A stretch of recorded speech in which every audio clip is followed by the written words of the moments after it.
On vous souhaite la bienvenue à ericlatour.com. Dans quelques instants, on vous parle de conseils aux entreprises, principalement au niveau des ressources humaines, offerts par la Fédération des chambres de commerce du Québec. Mais d'abord, faisons le point avec Louis Lemieux, député de Saint-Jean, parce que l'adhésion aux mesures sanitaires est de plus en plus difficile en ce début d'année.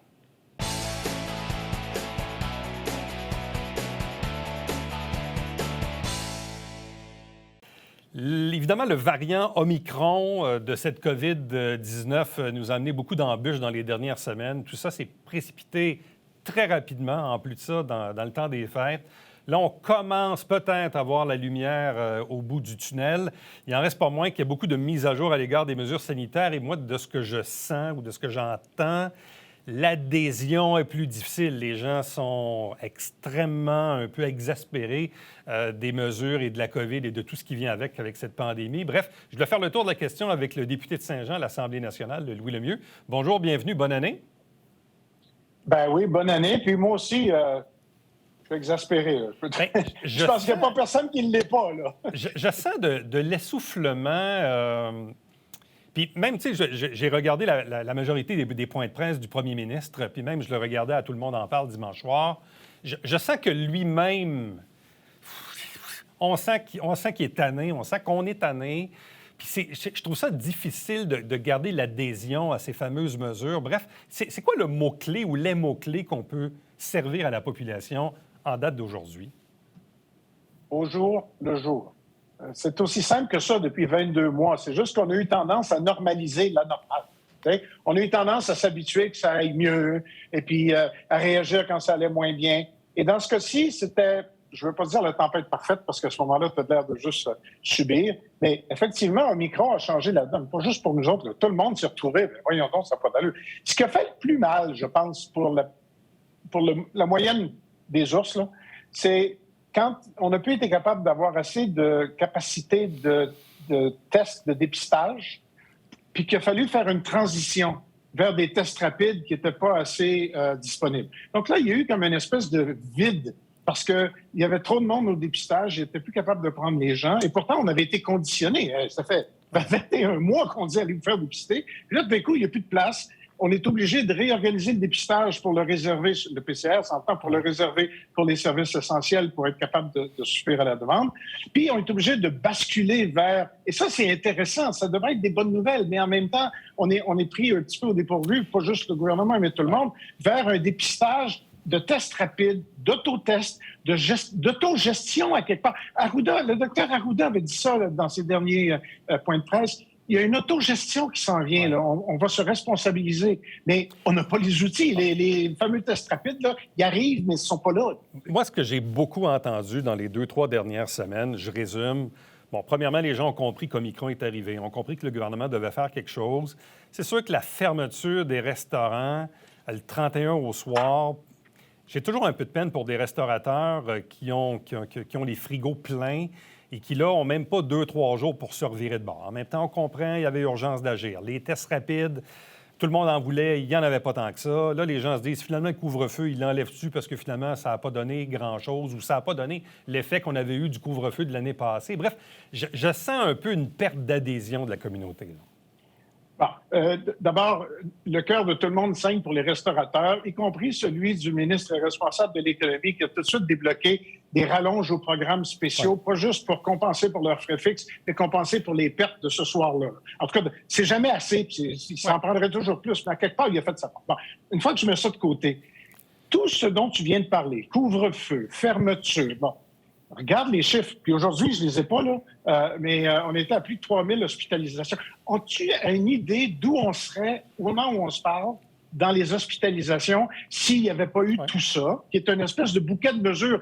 Qu'est-ce qu'on fait, dans le fond? On resserre tout ce qu'on peut, là. Tu sais, c'est comme quand l'eau sort de partout, tu essaies de trouver les tuyaux que tu es capable de colmater. L'autre affaire, puis ça, c'est important de le voir comme ça.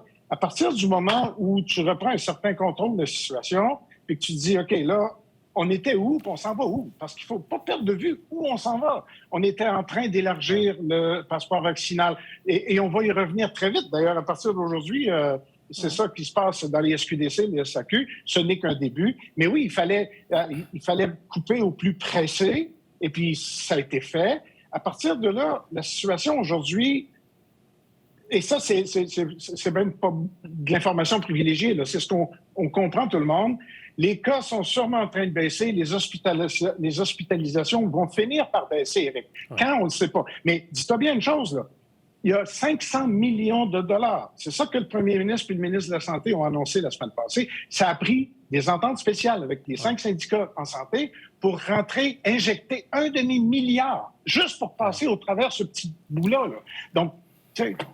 Parce que le nœud de l'affaire, on dit d'un côté, il faut apprendre à vivre avec le virus qui va peut-être passer de pandémie à endémie quelque part en 2022 ou plus tard. Ça, c'est ce qu'on nous dit d'un côté. Mais de l'autre, nos capacités hospitalières, malheureusement, ne sont pas au rendez-vous. Manque de personnel, du personnel en plus de ça qui est en maladie parce qu'eux-mêmes, dans certains cas, ont la COVID. Et le nœud du problème reste encore la capacité hospitalière. Et c'est ça, on le sait. Et ça, c'est pas quelque chose qui va se régler demain matin. Ça va prendre des années et des années et des années à rebâtir. Mais bref, on sent quand même... Puis, tu sais, je reviens à ça. Bon, là, les restaurants, c'est une chose. Les salles de spectacle ou le fameux cinéma, nous étions ensemble à l'inauguration du cinéma Guzzo. M. Guzzo, qui a l'air d'être en brouille avec le ministre de la Culture sur Twitter. Je ne sais pas si les ponts se sont rétablis. Bon, il a brassé un peu, mais bref, encore une fois, on se dit, est-ce qu'on ne pourrait pas rouvrir les cinémas à 50 des capacités? Je veux dire, on pourrait pas? Le mot-clé, Éric, c'est progressivement. Tu peux pas appliquer des diachylons puis des compresses partout, puis là, dire, OK, on rouvre tout ça. Il faut y aller étape par étape, ne serait-ce que pour voir la réaction de ton... Tu sais, comme le couvre-feu, là, il est levé aujourd'hui. On va voir où ça mène. Les magasins, dimanche prochain, vont être ouverts. On va voir où ça mène. Puis là, on va être capable de voir où ça s'en va. Les écoles étant probablement le plus gros morceau, parce que les écoles... Oui, dans la mesure où c'était la priorité des priorités du premier ministre, puis je pense que tout le monde est d'accord avec lui. Les modalités, personne ne s'entend. Mais là, tu sais, si on commence à toujours dire « Oui, mais on va changer la ventilation dans toutes les écoles avant de recommencer », non, on ne peut pas. De toute façon, on a mis des détecteurs de CO2 partout pour être capable de monitorer, pour être capable de réagir. Mais tu le sais comme moi, la moitié des écoles du Québec n'ont pas de ventilation mécanique. Bon. Puis on a beau faire des blagues au sujet d'ouvrir les fenêtres, mais quand j'étais petit à l'école, c'est ce qu'on faisait, là. Et puis c'est encore comme ça dans la moitié des écoles du Québec. Alors, toutes ces mesures-là, et les écoles étant le morceau le plus gros, OK? C'est gros quand même, les écoles, là. C'est 1 million de jeunes, là. Alors, quand on va voir comment ça réagit dans les écoles, comment ça réagit dans la société, bien là, on va pouvoir prendre un autre pas de recul puis dire qu'est-ce qu'on peut rouvrir maintenant. On est habitué, les premières vagues. Souviens-toi au début, quand on a rouvert, on est allé par étapes. Tu ne peux pas tout ouvrir d'un coup. Et malheureusement, comme c'est arrivé le 30 décembre, il faut tout fermer ou presque d'un coup. Parce que quand ça dépasse toutes les capacités, tu n'as pas le choix. Je reviens aux hôpitaux. J'espère qu'on va se mettre à voir la baisse dans les hospitalisations dans la même proportion, à la même vitesse que dans les cas, même si les cas sont difficiles à évaluer pour les raisons qu'on sait. Mais ça, là, ça reste encore éminemment stratégique, là. Les hôpitaux, là, on va tenir le coup à bout de bras à force d'aider les syndiqués en leur donnant tout ce qu'on peut. Mais au final, si ça passe pas là, c'est fini, là. Puis, tu sais, on a 2 lits en moyenne au Québec, 3 peut-être au Canada, par habitant. OK? Le Kazakhstan en a 12. Le Japon en a 13 par 1000 habitants. Au final, on le savait qu'on avait un système qui n'était pas ce qu'il devait être. Puis là, on se rend compte de ses limites puis de ses capacités. Puis quand le monde me dit, il y en a des lits, oui, il y a des lits, mais c'est le personnel qui te le dit. Les gens ont eux-mêmes la COVID. Et quand tu dis les changements durent à suivre, oui, avant, on disait, t'attends 10 jours parce que tu as eu la COVID, t'attends 10 jours. Tout le monde est très conscient que les bris de service, c'était pas juste dans les hôpitaux, là, partout dans la société, les policiers, les pompiers, tout le monde. Alors, la santé publique a dit, OK, bien, à l'impossible, nul n'est tenu. On prend le 10 jours, on le ramène à 5 pour être capable de gérer le moins pire, finalement. Il y a toujours donc de l'aide gouvernementale pour les commerçants affectés par les mesures actuelles? Dès le premier jour, on a refermé les fameux programmes POPME, ARAM, et une compensation supplémentaire pour les restaurateurs pour les pertes ponctuelles occasionnées avec ce qu'il y avait dans les frigos le 31 décembre. C'est là.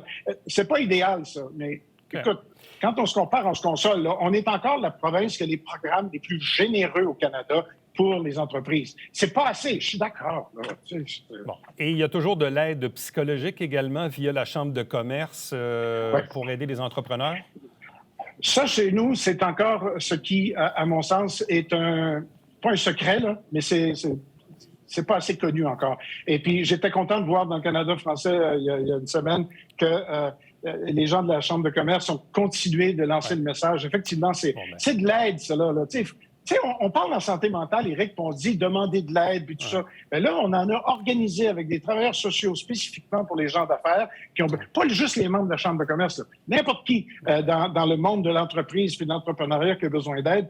Appelez la Chambre de commerce, c'est confidentiel, ils vont vous référer à quelqu'un, vous n'entendrez plus jamais parler, vous allez avoir des services. Puis ça là, c'est les petits bouts qu'on peut faire chacun chez nous, là. Tu sais, parce que oublie pas, Éric, là, la pandémie, là, c'est mondial, okay? C'est planétaire. Mais depuis 22 mois, on regarde juste dans notre cour. On se compare plus, là. Vous allez être content parce que dans quelques minutes après cette entrevue, on va s'entretenir justement avec la responsable qui est conseillère aux entreprises à la Chambre de commerce pour aider les entrepreneurs. Donc, on va continuer à parler de ce programme. En terminant, je fais juste une petite parenthèse. Louis Lemieux, il y a eu un incendie majeur à Saint-Jean-sur-Richelieu à côté du Canadian Tire. Encore, malheureusement, toujours dans le même secteur où il y a eu plusieurs immeubles à logement qui ont été incendiés dans les dernières années, malheureusement. Plusieurs familles jetées à la rue. Là, il y a eu une espèce de vent incroyable sur les médias sociaux où tout le monde veut donner des vêtements, des meubles, prêter des logements. Bon, là, la Croix-Rouge s'en est mêlée, la Saint-Vincent-de-Paul de Saint-Luc également. Bref, il faut à un moment donné canaliser toute cette aide-là. Bref, comment ça se passe en ce moment? C'était le défi.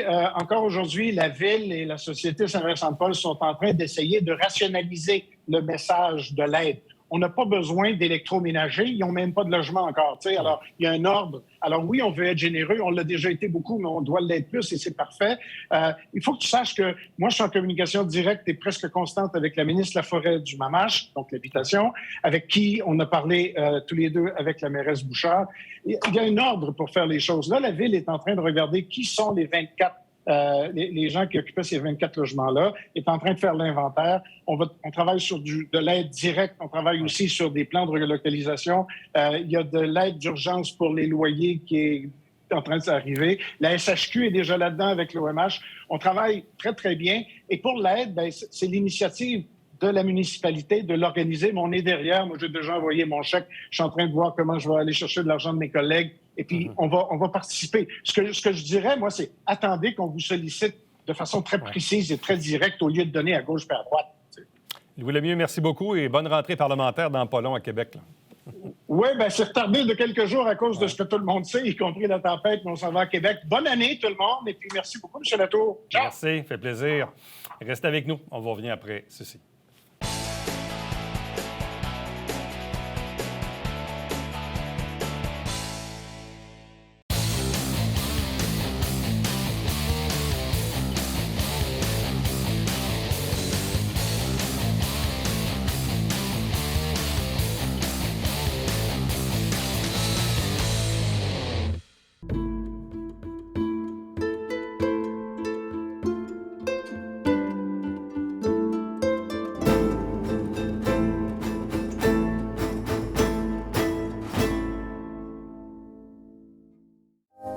Mesdames et messieurs, bonjour et bienvenue à La Justice entre nous. Mon nom est Serge Levert.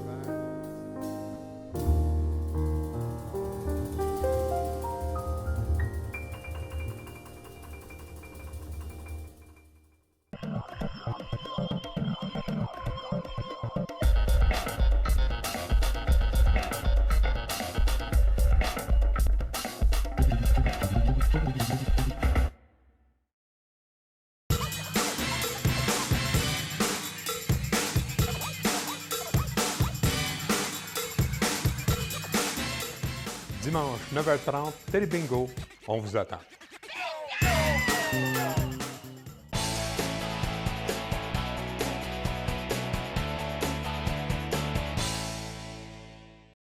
On en parlait il y a quelques instants avec le député Louis Lemieux, et c'est quelque chose dont on a parlé aussi il y a quelques semaines, voire quelques mois, avec le député Lemieux, mais également le directeur général de la Chambre de commerce et de l'industrie du Haut-Richelieu. C'est le programme d'aide de support, d'aide psychologique pour les entrepreneurs. La pandémie, évidemment, c'est difficile pour un peu tout le monde, mais principalement pour les commerçants qui, dans certains cas, ont dû subir de très, très, très, très longues périodes de fermeture, entre autres les restaurateurs, mais évidemment un peu plus que ça. Et on reçoit aujourd'hui l'une de ces personnes qui est en charge d'aider nos entrepreneurs dans la région, Joanna Fulvio, qui est avec nous. Bonjour et bienvenue. Bonjour, merci beaucoup de m'accueillir. Ça fait plaisir. Donc, c'est un programme, bon, avec le député Lemieux, la Chambre de commerce, mais de ce que je comprends, vous venez aussi de la Fédération des chambres de commerce. Oui, en fait, moi, je suis employée par la Fédération des chambres de commerce pour parler des différents services qu'on a en matière de ressources humaines, des services gratuits. Donc, on parle d'un service de développement des compétences. On a aussi une boîte à outils pour les entreprises là, qui n'ont pas nécessairement de département ressources humaines. Donc, c'est des formations, des webinaires, des outils aussi, des échanges, des témoignages. On parle aussi d'un programme Accueillir un stagiaire pour lequel moi, je suis conseillère. Donc, c'est des subventions qu'on donne aux entreprises. Là, en fait, c'est 75 du salaire brut d'un stagiaire. Ouais. Donc, s'ils reçoivent un stagiaire dans leur entreprise, ils ont le droit à des subventions. Donc, 2 stagiaires, 2 subventions. On parle de 75 du salaire brut à concurrence, de 7 500 $. Donc, c'est quand même un beau programme, c'est un beau projet, c'est pour aider nos entreprises, c'est pour les micros, les PME, les grandes entreprises. Donc, en fait, nous, on est là pour les accompagner dans la procédure. On peut aider aussi les entreprises, par exemple, qui n'ont pas nécessairement de candidats. Donc, on peut faire des liens avec les agents de stage dans les établissements d'enseignement. Exactement. Donc, on est là pour leur offrir notre soutien du mieux qu'on peut à l'aide des subventions. Donc, c'est sûr que c'est pas tout le temps facile de trouver la personne, mais au moins, on arrive avec un montant. Puis, oui. Donc, ça veut dire que la Fédération des chambres de commerce du Québec offre beaucoup de supports ou de projets ou d'initiatives pour aider localement les chambres de commerce comme ici, mais pour aider ultimement les entrepreneurs. Exactement. Exactement. Donc, c'est sûr que c'est une plateforme, ça s'appelle Pratique RH, puis c'est tous les services gratuits qui se retrouvent dessus. Donc, c'est sûr que nous, on est là pour accompagner les entreprises. On est là, par exemple, un des avantages de notre programme, c'est qu'on peut se déplacer. On est 19 conseillers régionaux à travers le Québec qui se déplacent, qui vont rencontrer les entreprises. Ça se fait pas mal via Zoom, via le virtuel en ce moment, les rencontres. Donc, par exemple, un employeur qui n'est pas super à l'aise avec la technologie, les réunions virtuelles, on se déplace, on va les voir. On leur parle de notre programme, on leur explique les documents à remplir, on les suit. C'est vraiment des suivis serrés là, qu'on leur offre. Un des avantages aussi à ce programme-là, vu qu'il y a plusieurs programmes de subvention là, pour venir en aide, un des avantages, c'est l'accompagnement régional, comme que je viens de parler. Ensuite de ça, les entreprises n'ont pas à attendre la fin de la période de stage de l'étudiant avant d'avoir une somme. Donc, une fois que le stagiaire fait une période de paye. Donc, on donne 50 de la subvention, donc 50 du 7 500 $ si on va à concurrence. Puis ensuite de ça, c'est entre 24 et 48 heures que la moitié est dans leur compte. Donc, c'est super rapide. Oui, j'écoute. Qu'est-ce qui fait que vous vous êtes retrouvés ici dans les bureaux même de la Chambre de commerce à Saint-Jean? OK. En fait, vu qu'on est 19 conseillers régionaux, on est tous hébergés dans une chambre de commerce. Donc, oui, exactement. Moi, je vais couvrir toute la Montérégie-Ouest. Il y a une autre conseillère pour ce qui est de la partie Est. Ensuite de ça, on parle d'en Estrie. Il y a aussi une conseillère. Il y en a vraiment dans toutes les régions, en Gaspésie, Île-de-la-Madeleine, au Saguenay, la Côte-Nord. On en a à Québec, à Drummondville. Donc, toutes les entreprises, ils se font référer au bon conseiller. Puis nous, on est là pour leur parler de nos services gratuits, les informer aussi, parce que là, on est en période de démarrage un petit peu avec le projet. Donc, c'est de faire connaître notre programme. Donc, on invite toutes les entreprises là, à aller sur la plateforme Pratique RH pour justement prendre rendez-vous avec le conseiller pour répondre à leurs questions. Bon, tantôt, quand je faisais référence au soutien psychologique, entre autres, aux entrepreneurs, parce qu'avec la pandémie, certains ont trouvé ça difficile. Le député Lemieux, avec la Chambre de commerce, avait mis évidemment le programme en place. Ça consiste en quoi et quel rôle on joue à ce moment-là, là-dedans? Au niveau de la charge mentale et tout ça. Là, Oui, avec le soutien psychologique aux entrepreneurs. Bien, tu sais, c'est sûr que nous, avec le programme Pratique RH pour lequel je suis conseillère, c'est pas nécessairement ce volet-là qu'on traite. Nous, on va vraiment traiter au niveau du développement des compétences dans les entreprises. C'est sûr que si on remarque que, par exemple, une entreprise n'a pas nécessairement les moyens de s'offrir, par exemple, du soutien, des programmes d'aide aux employés, bien, nous, on peut les guider là-dedans. On peut leur trouver des subventions, en fait, pour faire affaire avec un consultant qui vient former leur employé ou qui vient donner de la subvention ou encore peut-être même de justement monter un plan de développement pas de développement des compétences, pardon, mais de soutien psychologique, un programme d'aide aux employés, là, en fait. OK. Donc, pour pouvoir les aider, évidemment, dans les épreuves qu'ils vont traverser. Parce que les entrepreneurs, souvent, en fait, souvent, quand on démarre une entreprise, on n'est pas très nombreux, on porte beaucoup de chapeaux. Puis là, bien, on n'a pas nécessairement des compétences dans tous les domaines, nécessairement. On peut être bon dans une affaire, mais pas dans l'autre, nécessairement. Et c'est là qu'on a besoin d'avoir du support. Bien, c'est là que ça devient intéressant aussi, la boîte à outils qu'on offre. C'est pour les entreprises que, justement, ils n'ont pas nécessairement de services ressources humaines à bord de leur entreprise. Donc, ils peuvent se référer. Il y a des témoignages. Ils peuvent parler de eux-mêmes s'ils ont passé à travers un enjeu. Donc, c'est super pertinent pour ces entreprises-là là, que, justement, ils veulent s'y référer. Ils veulent voir c'est quoi les tendances. C'est vraiment au niveau des enjeux de main-d'œuvre. Bon. Évidemment, les dossiers que vous traitez sont confidentiels. Oui. Mais sans rentrer dans les détails, est-ce qu'on a des exemples, sans nommer de nom, mais où ça a vraiment fait une réelle différence dans la vie des entrepreneurs, là, dans ce que vous avez traité dans les derniers mois, disons? OK. C'est sûr que le programme est assez récent pour avoir des témoignages vraiment sur le programme Accueillir un stagiaire. Cela dit, moi, j'ai été en contact avec certaines entreprises, puis ils répondent à des sondages à la fin, donc on peut quand même se référer un peu à ça. Les gens sont super contents de voir qu'il y a une aide qui est là pour eux, qui sont soutenus aussi, là, par exemple, ils ne sont pas laissés par eux-mêmes avec tout ce qu'ils vivent, des fermetures de commerce, des baisses de chiffre d'affaires, donc ils sont quand même soutenus à ce niveau-là, puis on voit leur reconnaissance là, face à ça. On voit surtout que les entreprises n'ont pas nécessairement beaucoup de temps. Donc ça, c'est un enjeu aussi. On a beau souvent arriver avec un montant, mais ils n'ont pas nécessairement les ressources pour le recrutement de ces stagiaires-là. Donc nous, on essaie de pallier un petit peu à ça, de leur donner le plus de contacts possible. Puis nous, on est là pour diminuer les lourdeurs administratives là, quant aux services qu'on offre. Bon, puis l'autre affaire aussi que les gens en affaires vivent en ce moment, c'est la fameuse pénurie de main-d'œuvre.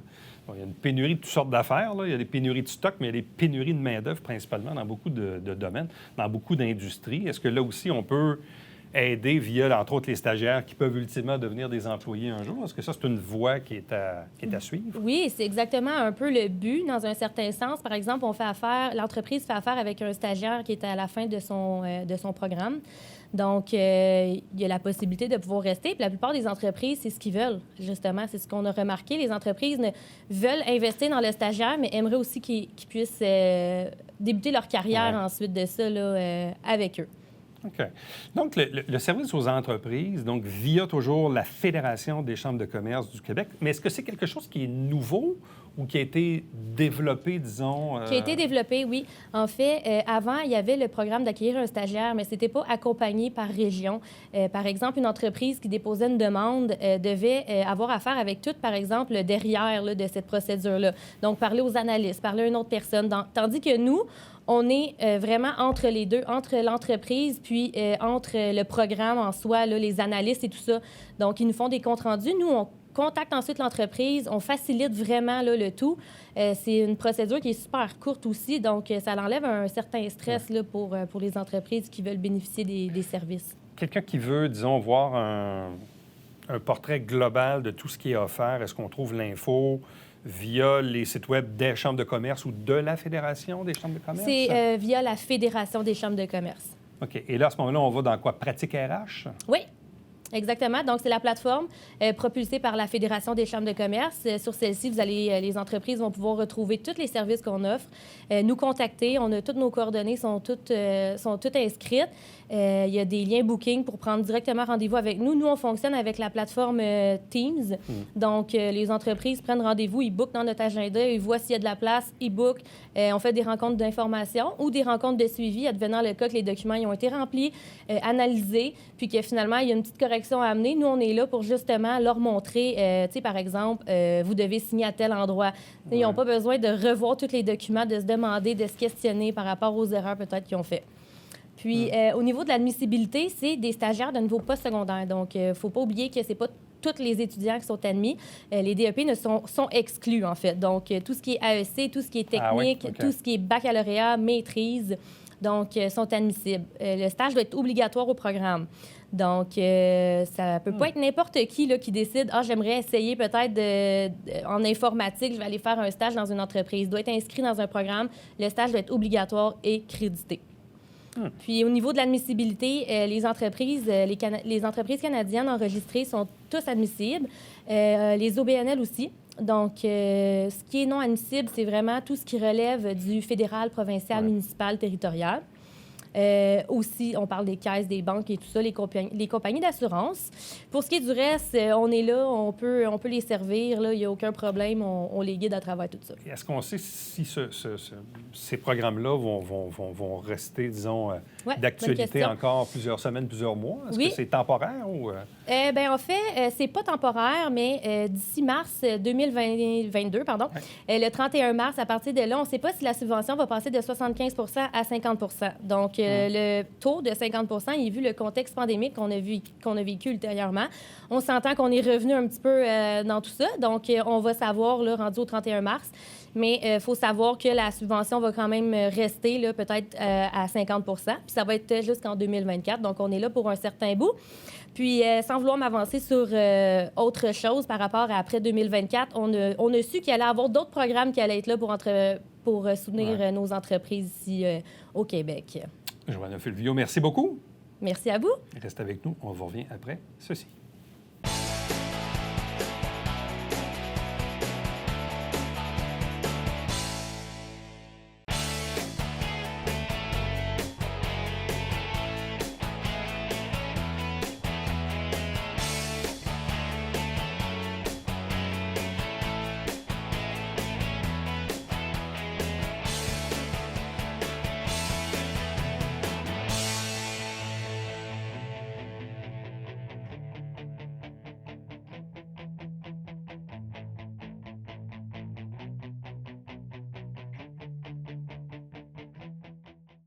On vous rappelle que le musée du Haut-Richelieu est toujours ouvert à la population avec, les mesures en place en ce moment et que l'exposition sur les années folles de la région du Richelieu est toujours en vigueur jusqu'au début du mois d'avril 2022. Donc, si vous cherchez une activité intérieure, avec le port du masque, bien évidemment, allez faire un tour au musée du Haut-Richelieu. À demain. Bye-bye.